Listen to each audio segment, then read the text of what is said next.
Hai semuanya, gimana kabar kalian? Semoga selalu dalam keadaan baik. Jadi welcome back teman-teman di segmen analisa pagi, dan seperti biasa di video kali ini kita akan update lagi untuk news dan juga pergerakan dari market, khususnya market Bitcoin. Guys, kita berada di tanggal 3 Juli ya.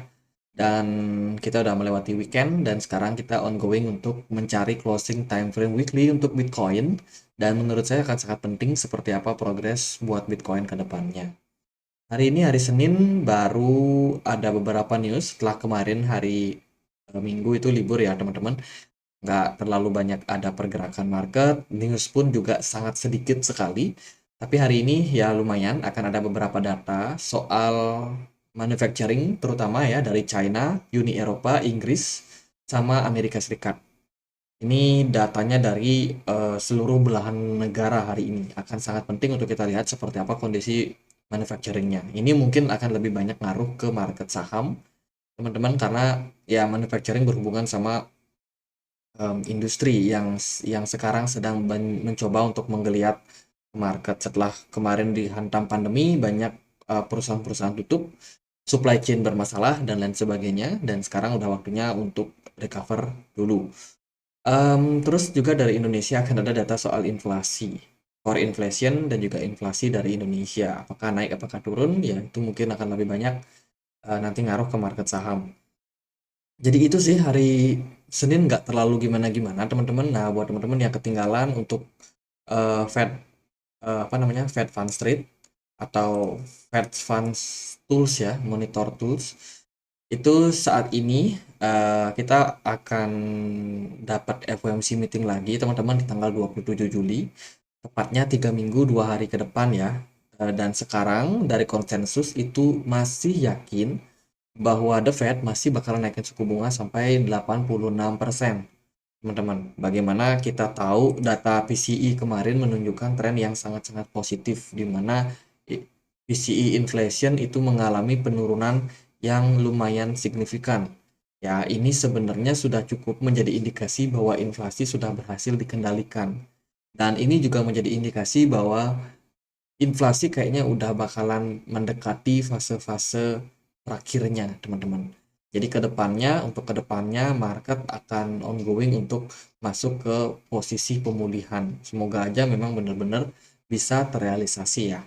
Jadi market semakin baik, The Fed bisa segera pivot, dan ya kita tahu bullish itu sangat-sangat ditunggu oleh market.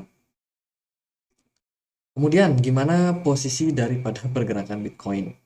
Sebelum kita masuk ke sana, kita akan lihat dulu beberapa news yang cukup ramai. Kemarin itu ada burn dari Lunge, koin Luna Klasik, teman-teman. Luna Klasik di burn untuk yang ke-11 kalinya, tentunya untuk mengurangi supply yang beredar. Sehingga diekspektasikan nanti harga dari Lun itu akan bisa kembali naik ya, meskipun nggak akan mungkin recover lagi seperti sedia kala. Tapi diharapkan ya kenaikan dari harga ini bisa berdampak positif lah, terutama bagi mereka yang memang sudah sangkut sangat-sangat parah, apalagi yang baru masuk trading kemarin kan juga ada ya. Ekspektasinya Luna akan naik, tapi ternyata malah turun, teman-teman.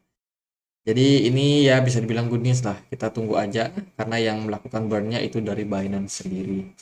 Lalu, nah teman-teman, ini rumor yang beredar banyak banget di market. Beberapa akun atau beberapa akun Twitter ya, itu banyak yang berbicara soal Gary Gensler yang katanya rumornya itu dipecat atau mengajukan resign. Jadi ini ada berita terbaru yang juga kurang lebih menyebutkan hal serupa, teman-teman. Ini aku kutip dari Crypto Alert. Katanya dari sumber internal SEC ya, Gary Gensler dikabarkan mengajukan resign. Ini beritanya baru ya, 4 jam yang lalu. Dan tapi di sini tidak dikatakan siapa yang membesarkan atau yang menyebarkan berita ini, karena katanya masih anonymous official dari Securities and Exchange Commission, artinya dari orang internal SEC yang membocorkan, dan tidak disebutkan namanya. Dan saya sih lihat ini sebagai sebuah rumor, teman-teman. Belum ada konfirmasi terkait eh, apakah Gary Gensler memang benar mengajukan resign atau seperti apa. Jadi ini masih berupa rumor. Saya harap sih ya beneran resign. Tapi belum ada klarifikasi dan juga konfirmasi yang resmi, teman-teman. Kita akan tunggu aja news. Mungkin hari ini ada konfirmasi atau besok. Satu lagi, teman-teman, ini adalah data soal perubahan yang namanya venture capital atau VC ya, VC investment. ternyata di Eropa itu mengalami peningkatan terhadap Bitcoin, terhadap market kripto. Bagaimana sebelumnya di Q1 2022, teman-teman, yang mendominasi adalah venture capital dari United States. Sekarang udah bergeser ternyata ke United Kingdom, atau bukan United Kingdom tapi ke Uni Eropa, teman-teman. Ini dilambangkan dengan warna abu-abu, itu udah mulai banyak ya ke Uni Eropa. Dan satu lagi yang warna ini Restworld. Restworld ini negara apa ya? Mungkin negara-negara di luar negara semua ini ya, di luar negara-negara besar ini. Jadi yang paling mendominasi saat ini itu adalah Eropa. Jadi market banyak pindah, project-project venture capital itu banyak yang datang dari yang namanya Uni Eropa. Ya bagus teman-teman, kita akan lihat gimana pergerakan dari Bitcoin. Ini adalah Bitcoin di time frame daily ya yang kita punya, dan kita akan bahas dulu kali ya dari time frame weekly. Dari posisi pergerakan Bitcoin di time frame weekly, pergerakan Bitcoin ini terbilang minggu ini ya lumayan oke. Tapi dia cuma membentuk atau bergerak di dalam sebuah doji. Tidak kemana-mana. Setelah beberapa hari, Bitcoin mampu mempertahankan area resistance di kisaran 30.000, 31.000. So far Bitcoin belum kemana-mana dan kita masih menunggu kabar baik hari ini. Seperti apa kira-kira pergerakan dari market. Nah, sedikit refresh aja teman-teman. Kita menggunakan satu indikator bantuan. Yang di bawah ini adalah indikator Fed Funds Rate atau indikator suku bunga The Fed. Nah, kenapa ini penting menurut saya? Karena ini bisa menjadi bahan kita juga ya untuk menganalisa posisi market saat ini. Kalau teman-teman perhatikan, posisi kenaikan suku bunga The Fed di tahun ini itu kurang lebih pernah terjadi juga di bulan ini bulan apa ya? Mulai dari bulan April 2017 itu The Fed terus menaikkan suku bunganya sampai akhirnya di 2019 ya. The Fed mengalami puncak kenaikan suku bunga. Nah, di fase-fase tersebut apa yang terjadi pada market adalah Bitcoin mulai menemukan posisi bottomnya ketika ya The Fed sudah menemukan titik-titik di mana mereka kemungkinan sudah mencapai pada puncak inflasi sehingga tidak perlu lagi melakukan kenaikan suku bunga. Teman-teman bisa perhatikan ini adalah riwayat chart dari Bitcoin di time frame weekly pada tahun 2019. Di kita fokus sama poin yang ada di sini. Nah, ini aku ganti bentar ya, teman-teman, biar kita bisa lebih clear melihatnya. Nah, gini aja kali ya, atau ganti warna kuning kali ya. Nah, ini kita fokus di sini-sini dulu, teman-teman. Coba teman-teman perhatikan ya, bagaimana pergerakan Bitcoin yang mulai rally ketika bear marketnya selesai di akhir dari 2018 bulan Desember. Pergerakan Bitcoin langsung dalam posisi rally yang sangat-sangat signifikan sampai puncaknya di bulan Juni. Di bulan Juni 2019. Kemudian apa yang terjadi pada Bitcoin? Bitcoin mulai melandai. Terjadi penurunan yang lumayan signifikan dengan puncaknya itu di Maret 2022 terhadap pergerakan dari Bitcoin. Oke, ini adalah riwayat yang pernah terjadi sebelumnya pada pergerakan dari market Bitcoin. Coba kalian perhatikan juga untuk Fed Funds Rate-nya atau kenaikan dari suku bunga The Fed, di mana The Fed sudah mencapai puncak daripada kenaikan suku bunga di sini. Jadi selama bulan Desember 2018 sampai dengan bulan Juli, The Fed itu tidak lagi menaikkan suku bunga. Artinya suku bunganya stagnan, teman-teman, di poin 2,4, mungkin 2,5 ya kurang lebih. 2,5 lah teman-teman. Itu posisi di mana The Fed tidak lagi menaikkan suku bunga, dan akhirnya apa yang terjadi setelah The Fed melakukan pivot, melakukan QE, quantitative easing, dengan menurunkan suku bunga dan membanjiri market kepada likuidasi, gerakan dari market Bitcoin langsung terjun bebas, teman-teman. Turun dia. Nah, ini bisa menjadi bahan informasi untuk kita melihat kemungkinan kira-kira ke depannya apakah market akan cenderung positif atau tidak.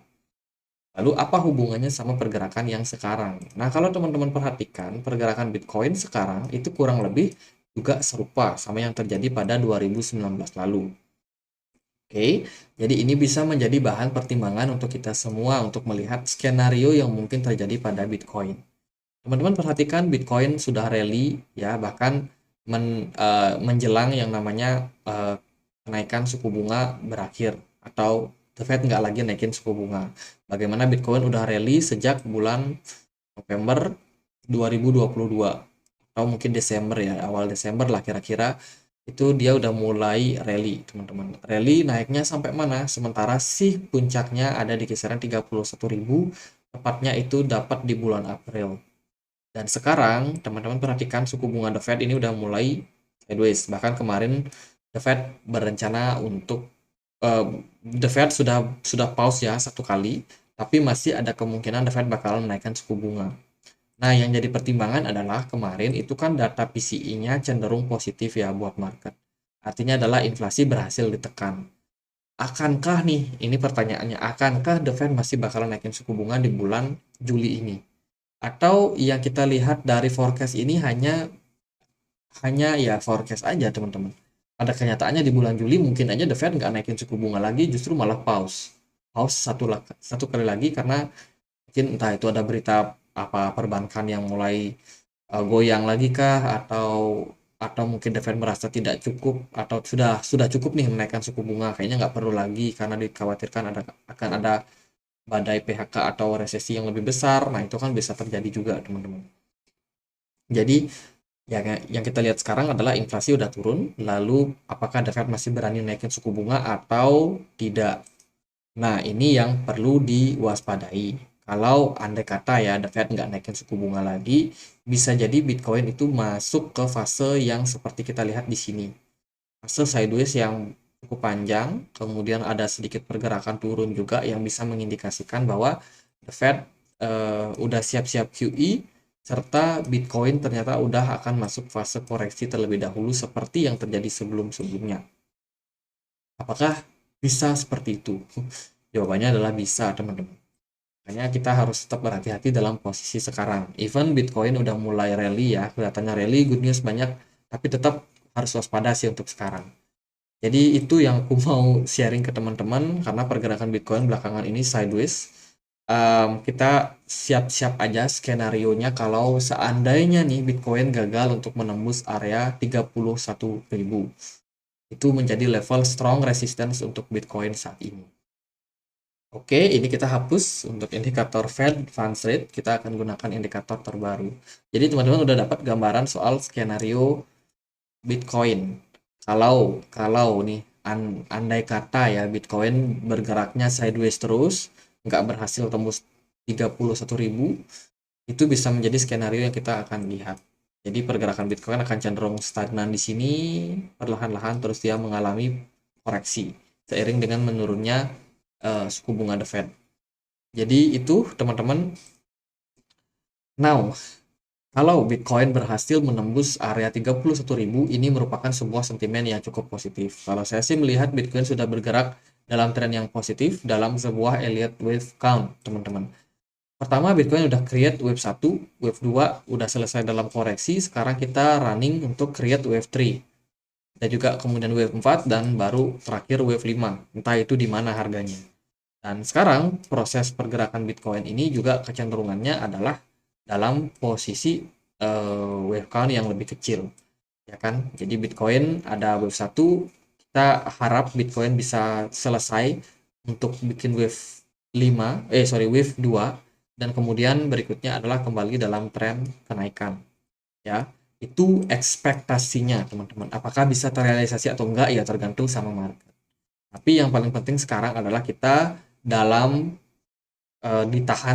posisi ditahan di resistance kisaran 31.000. Andai kata Bitcoin bergerak positif, mungkin hari ini ada good news atau ada apa, pergerakan Bitcoin cenderung positif dan berhasil menembus area tersebut, maka ya Bitcoin akan benar-benar dalam tren yang sangat positif ketika dia mampu melewati 31.000 ini. Sementara di perdagangan kemarin itu agak gimana gitu, volumenya kecil, kemudian smart money masih cukup oke. Ini masih saya lihat sebagai posisi yang harus kita waspadai. Kenapa? Karena Bitcoin hanya bergerak sideways di sini aja. Tidak kemana-mana teman-teman, bahkan tidak ada pergerakan yang sangat-sangat impulsif. Sementara kalau kita lihat di time frame 4 jam, kemarin kita udah bahas Bitcoin ini membentuk corrective wave. Ini kita hapus dulu, kita juga hapus. Nah, ini Bitcoin membentuk sebuah apa ya, pergerakan koreksi yang cenderungnya flat, teman-teman. Itu adalah apa ya? Flat corrective